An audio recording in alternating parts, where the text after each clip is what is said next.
What's up, shit? Tim Moose here. With Emily Blunt returning to the big screen this week with Dwayne Johnson for The Smashing Machine, I decided to go ahead and do my top 10 favorite Emily Blunt films, because Emily Blunt, I think, is always incredible. She's obviously married to John Krasinski. She's an Oscar-nominated actress. She's been in some really amazing stuff. So, here is my official top 10. Number 10 is Into the Woods. Now, this is a musical directed by Rob Marshall. Of course, based on the very popular Broadway show, Weaving Together Fairy Tales, where a baker and his wife, cursed by a witch, embark on a quest to lift the curse by collecting magical items here. Of course, you got Emily Blunt, who plays the baker's wife, and James Corden plays the baker here. And I really thought that, James Corden and Emily Blunt's, on-screen chemistry is pretty good. She's, of course, very witty, resourceful here. Obviously, you had some cool cast members like Chris Pine, Anna Kendrick, Johnny Depp, Meryl Streep. Some really good cast members, and it's a really good musical. Number 9 is another musical film, and that is Mary Poppins Returns.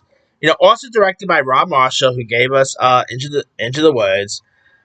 And this, of course, takes place decades after the original story, where Mary Poppins returns to help the now grown Banks siblings navigate financial and personal struggles in 1930s London.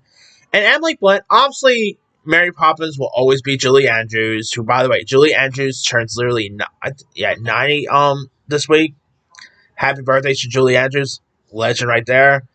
Now, of course, you do got a fun cameo by Dick Van Dyke was in this. I really quite like seeing Dick Van Dyke popping up in this. I really thought it was a nice adaptation. It was definitely a really nice adaptation here. Emily Blunt really embodied Mary Poppins. She wasn't trying to do a Julie Andrews impersonation, which I thought was great, and she was just incredible in this one. And Emily Blunt could sing too, by the way. All right, number 8 is Sunshine Cleaning. Now, this movie starred Emily Blunt alongside Amy Adams, where they play these two sisters struggling to make ends meet and start a crime scene cleanup business to improve their lives here. And it is a really nice, dark comedy. Of course, you got Alan Arkin also in this. Emily Blunt and Amy Adams really play sisters perfectly here. Alan Arkin plays their dad. He's terrific. It is a really decent little dark comedy that's well worth watching there. All right, number 7 is A Quiet Place. Now, this movie was, of course, directed by her husband, John Krasinski. Set in a post-apocalyptic world where a family must live in silence to avoid creatures that hunt by sound. And Emily Blunt and John Krasinski both really plays each other well here. She has some really intense moments, like the nail scene, one of the most intense moments I've seen in a horror film in the past 10 years. A Quiet Place is a really decent one. Majority Emily Blunt rarely even has any dialogue in this, but she really, some of her frightening moments is when she actually doesn't talk. And, yeah, she is really good in this one. Can't wait for part 3. Alright, number 6 is The Adjustment Bureau. Now, this movie paired her up with Matt Damon, and this got released in 2011, starring, where, of course, Matt Damon plays this rise politician who falls in love with a dancer, but a mysterious group known as the Adjustment Bureau intervenes to keep them apart. And I really quite like the chemistry with Matt Damon and Emily Blunt. They really play off each other very well. Anthony Mackie was in this. You even got a cameo by Mayor Bloomberg, which I thought was funny to see. The Adjustment Bureau is a really decent one. Crazy twists and turns around. It is entertaining. Very underrated. I feel like hardly no one talks about this movie nowadays, but it's a really good one. Alright. Number 5 is Oppenheimer. Of course, the film that actually got her an Oscar nomination. I think maybe Florence Pugh should have got one too. But anyway. Of course, this is the story of J. Robert Oppenheimer, who's a physicist who led the Manhattan Project to develop the atomic bomb here. And of course, you got Emily Blunt, who plays Catherine Kitty Oppenheimer, who is obviously Oppenheimer's wife. She is very intelligent, outspoken, and all. And Emily Blunt is amazing in her part. Really plays her part very well. Cillian Murphy, who won an Oscar for this. Obviously, Oppenheimer won Best Picture, won Director for Christopher Nolan, and all. And Oppenheimer is a really amazing one there. Alright. Number 4 is The Devil Wears Prada. Of course, the one that really put Emily Blunt on the map for most people. I believe this was her breakout role, if I'm not mistaken. This is, of course, about a recent college grad, played by Anne Hathaway, who lands a job as a junior assistant to a formidable fashion magazine editor. Blunt, of course, plays Emily Charlton, who's a snarky, overworked senior assistant to editor Miranda Presley. And the movie is really decent. Emily Blunt definitely has like the stylish, sharp tongue stuff perfectly here. She is, of course, coming back for the sequel next year, so that's going to be cool. I mean, 20 years after, we're getting a Devil Wears Prada 2. That's insane to believe.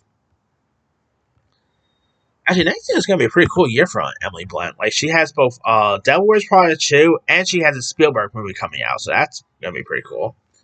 Alright, coming in at number 3 is Looper. She was awesome in Looper. It of course takes place in a future where time travel exists, and a hitman known as Looper, kills targets sent from like the future when his older self is sent back to kill him here. Emily Blunt plays Sarah, who's this protective single mother living on a farm, and of course where she is very independent, resourceful, and deeply caring, guarded by her son Sid, who has telekinetic abilities here. And Emily Blunt, I thought she really was fierce in this. One of her best performances, in my opinion. Joseph Gordon-Levitt, Bruce Willis was great in this. It's a really directed by Rian Johnson. I mean, Looper is a really good one. All right, number 2 is Edge of Tomorrow. Edge of Tomorrow is great. Of course, starring Tom Cruise, Emily Blunt, uh, directed by Doug Liman, where of course Major Bill Cage, who's a military PR officer, is trapped in a time loop, reliving the same day, as he fights alien invasions. Emily Blunt plays Rita Vasquez, who's like a fierce, highly skilled soldier, and she was fierce. Like, she really put on some really good pounds for this. Makes me really wish she does more action, because that girl could really do some action really well here. And her chemistry with Tom Cruise is great. Edge of Tomorrow is such a really good one, and hopefully we get that sequel, but who knows. And my number one favorite Emily Blunt film is Sicario. Directed by Denis Villeneuve, about FBI agent played by Blunt, who is a determined FBI agent specializing in kidnapping response, and she is like this one, ethical and struggles with like moral compasses here. Of course, Benicio del Toro is great in this. Josh Brolin. It is definitely one of Denis Villeneuve's best work. The film that should have gotten Emily Blunt her first Oscar nomination, in my opinion. I mean, she was just great in this. Really plays the part well. Very intense at times. I mean, there is talks about a third one. Hopefully, this time around they get Emily Blunt coming back. But the last one was really terrible. The one that's the Dotto one, that was horrible. Hopefully, we do get another one. We'll see Blunt coming back, but who knows. Anyway, to be honest, that movie was so bad. I think it was a good idea for Emily Blunt not to appear in that one. But anyway, that's pretty much it there. Here is my quick rundown. Number 10, Into the Woods. 9, Mary Poppins Returns. 8, Sunshine Cleaning. 7, A Quiet Place. 6, The Adjustment Bureau. 5, Oppenheimer. 4, The Devil Wears Prada. 3, Looper. 2, Edge of Tomorrow. And number 1 is Sicario. Now, there's a few other ones I could have added. My Summer of Love, which was like her first film. Irresistible, that came out in 2006 with Susan Sarandon, Sam Neill. The Jane Austen Book Club. Dan in Real Life. Charles Wilson's War. The Great Buck Howard. The Young Victoria, where she played Queen Elizabeth. Definitely not The Wolfman. Definitely not those terrible Romeo and Juliet movies, which, by the way, Emily Blunt and James McAvoy, when they were being interviewed for Romeo and Juliet, Emily Blunt actually answered one of my social media questions, which I thought that was pretty cool. Let's see. She appeared on The Muppets, the 2011 film. 5-Year Engagement, that I probably could have added. Let's see what else we got here. Definitely not Girl on the Train, that was terrible. Definitely not Huntsman Winter's War, also terrible. Definitely not Animal Crackers. The My Little Pony movie wasn't so bad. Let's see. Jungle Cruise was actually pretty fun. Pain Hustlers was okay. So, yeah, she's been in some really cool stuff. Not everything she's been in Treasure Go, but, yeah.